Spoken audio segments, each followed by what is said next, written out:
வீட்டு வேலைக்கார பெண்ணை தீயினால் சுட்டும் தலைமுடியை வெட்டியும் கொடுமைப்படுத்தியதாக எம்எல்ஏவின் மகன் மற்றும் மருமகள் மீது வழக்கு பதிவு செய்யப்பட்டுள்ளது. வேலைக்கார பெண்ணிற்கு நேர்ந்த கொடுமை என்ன? தொகுப்பில் பார்க்கலாம். கள்ளக்குறிச்சி மாவட்டம் உளுந்தூர்பேட்டை அருகே உள்ள திருநரங்குன்றம் கிராமத்தைச் சேர்ந்தவர் அந்த பெண். சென்னை கொலப்பாக்கம் பகுதியில் உள்ள ஒரு வீட்டில் வேலை செய்து வருகிறார். இவரது மகள் 12ஆம் வகுப்பு படித்து முடித்துவிட்டு மேற்கொண்டு படிக்க வசதி இல்லாமல் தாயைப் போலவே வீட்டு வேலை செய்து வந்துள்ளார். சென்னை பல்லாவரத்தில் திமுக சட்டமன்ற உறுப்பினராக இருக்கும் கருணாநிதியின் மகன் ஆண்டோ மதிவாணன். இவர் தனது மனைவி மெர்லினா மற்றும் குழந்தையுடன் திருவான்மையூரில் அபார்ட்மெண்ட் ஒன்றில் வசித்து வருகிறார். இவரது வீட்டில் அந்த பெண் தனது 19 வயது மகளை வேலைக்கு சேர்த்து விட்டுள்ளார். இந்நிலையில் வீட்டு வேலைக்கு சேர்ந்த இளம்பெண்ணை தீயினால் சுட்டும் தலைமுடியை வெட்டியும் அவர்கள் கொடுமைப்படுத்தியதாக திடுக்கிடும் குற்றச்சாட்டை முன்வைத்துள்ளார். என் ஃபேஸே மாறிடுச்சு. என் தலைமுடிலாம் வெட்டி என்னால முடியல. என்ன பண்றதுன்னே என்னால ஒரு சாக போற நிலைமையில இருந்தேன். நான் அப்பயுமே நான் ஹாஸ்பிட்டலுக்கு கூட்டு போல. சரி பண்ணிட்டு வீட்டுல இருந்து ஐஸ் கட்டி எடுத்து கொடுக்குறாங்க. தலையில வச்சு சரி பண்ணு, வீங்கி இருக்க இடத்துலாம் வை, சரி பண்ணுன்னு இவ்வளோ கொடுமைப்படுத்திட்டு திரும்பவும் நீ இதெல்லாம் சொன்னா வெளியே சொன்னா உன்னை காப்பாத்துறதுக்கு யார் இருக்கா? நீயே இல்லாத நாய். நான் பெரிய எம்எல்ஏ வீட்டில் இருக்கிறேன். எம்எல்ஏ மருமவன் நான் ஒரு வார்த்தை சொன்னா உன்னை உங்க வீடே இல்லாம பண்ணிடுவாங்கன்னு சொல்லி என்னை அவ்வளோ பிளாக்மெயில் பண்ணாங்க. என் ட்ரெஸ் எல்லாம் கழட்டி நீ வெளியே போடின்னு என்ன இது பண்ணியிருக்காங்க. நான் அவ்வளோ கெஞ்சுவோம், வேண்டாம் என்னை விட்டுருங்கன்னு சொல்லி. பொங்கல் பண்டிகைக்காக வீட்டிற்கு சென்ற அந்த இளம்பெண் தனக்கு நேர்ந்த கொடுமைகள் குறித்து தனது அம்மாவிடம் சொல்லி அழுதிருக்கிறார். உடலில் அடிப்பட்ட மற்றும் தீயினால் சுடப்பட்ட காயங்கள் இருந்ததால் அவரை உளுந்தூர்பேட்டை அரசு மருத்துவமனைக்கு தாய் அழைத்து சென்றுள்ளார். அதன் பின்னரே இந்த சம்பவம் வெளி உலகிற்கு தெரிய வந்துள்ளது.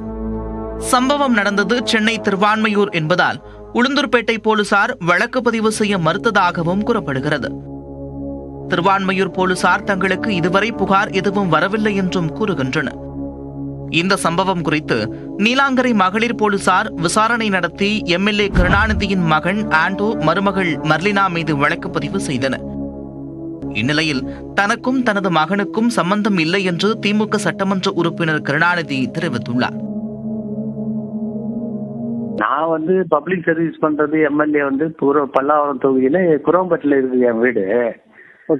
பையனை கட்டி கொடுத்து 7 வருஷம் ஆயிடுச்சு. அவன் திருவான்மூர்ல இருக்கான்.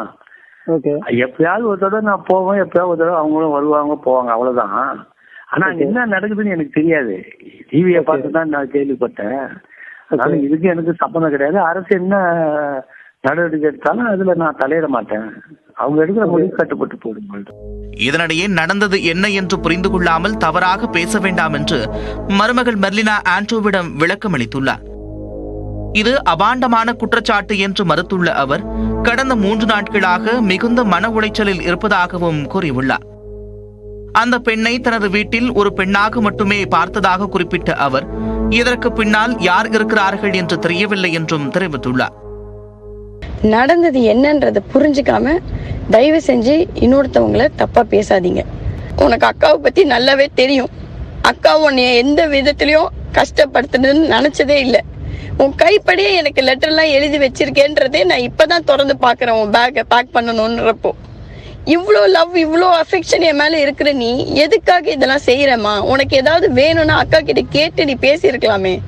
எதுக்காக நீ இவ்வளோ தூரம் ஒரு ஃபேமிலியை டேமேஜ் பண்றமா? அது உனக்கு அதோட சீரியஸ்னஸ் புரியாம நீ இதெல்லாம் செஞ்சிட்டு இருக்க. இட்ஸ் நாட் ரைட்மா. உனக்கு புரியல. இப்போ என்னைய பத்தி, அண்ணனை பத்தி நீ பேசுற, பாப்பாவை பத்தி பேசுற, சரி பரவாயில்ல நீ பேசிட்ட. எங்க மாமனார் என்னம்மா பண்ணாரு? எத்தனை வருஷம் உழைப்பு தெரியுமாமா? நைட்டும் பகலும் தூங்காம எவ்வளவு பேரை பார்த்து கஷ்டப்பட்டு எங்க ஃபேமிலிக்குள்ளேயே இதனால ஒரு பெரிய பிரச்சனை ஏற்படும் இல்லம்மா? அதெல்லாம் நீ யோசிக்க மாட்டியா? புகார் அளித்த பெண்ணை படிக்க வைக்கும் சான்றுகள் மற்றும் பிறந்தநாள் கொண்டாடிய வீடியோக்களை ஆதாரமாக வெளியிட்டுள்ள மெர்லினா இளம்பெண் தனக்கு எழுதிய உருக்கமான கடிதங்களையும் வெளியிட்டுள்ளார்.